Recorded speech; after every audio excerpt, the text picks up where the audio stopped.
Crime rate കുറഞ്ഞ കാര്യം അവരോട് പറഞ്ഞില്ലേ? നേരത്തെ അറിയാം. ചില ആളുകൾ കുത്തി നടക്കുന്നുണ്ട്. ആ ചീഫ് എപ്പോഴും കുത്തി നടക്കും. അപ്പൊ ഒന്ന് രണ്ട് ബിഷപ്പ്മാരെപ്പോഴും കുത്തി നടക്കും. നാളത്തെ യോഗത്തിൽ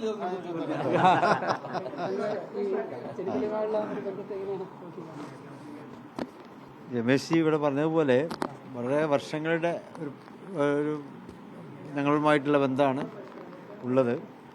ഞാൻ ഓർക്കുന്നുണ്ട്, ഞാൻ കോളേജിൽ പഠിക്കുന്ന സമയത്ത് അന്ന് ഇദ്ദേഹം KSTയുടെ പ്രസിഡൻ്റാണ്. ഞാൻ ഇദ്ദേഹം കോളേജിൽ പിന്നെ MSFൻ്റെ ആളുകളെ കാണാനായിരിക്കും അദ്ദേഹം വരിക. എന്നിട്ട് ഞങ്ങൾ ഒരുമിച്ച് ബസ്സിൽ പാണക്കാട്ടേക്ക് വന്നിട്ടുണ്ട് ജ്യേഷ്ഠനെ കാണാൻ വേണ്ടിയിട്ട്. അപ്പോൾ ആ ഒരു കാലം തൊട്ട് തന്നെയുള്ള ബന്ധമാണ്. അതിപ്പോഴും തുടർന്നുകൊണ്ടിരിക്കുന്നു. വലിയ സന്തോഷമുണ്ട്. ഇപ്പോൾ അദ്ദേഹം ഞങ്ങൾ കല്യാണത്തിന് വന്നിരുന്നില്ല, മാത്രമല്ല മന്ത്രി ആയതിനു ശേഷം ഇവിടെ ആദ്യമായിട്ട് വരികയാണ്. അപ്പോൾ ആ നിരക്ക് വളരെ സന്തോഷമുണ്ട് എത്തിയത്.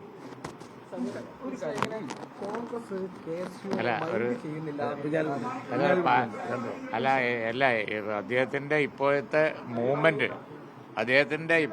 മൂവ്മെൻറ്റ് തൂഫാൻ മയക്കുമരുന്നിനെതിരായുള്ള പോരാട്ടം തങ്ങൾ വളരെയധികം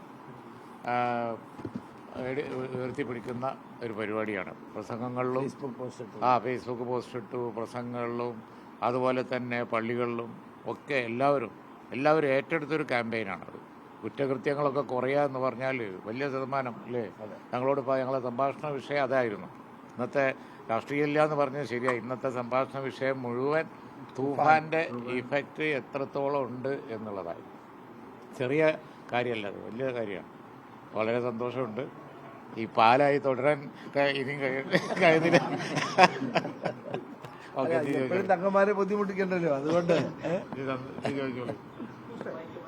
മറ്റു കാര്യങ്ങൾ നമുക്ക് പിന്നീട് പറയാം.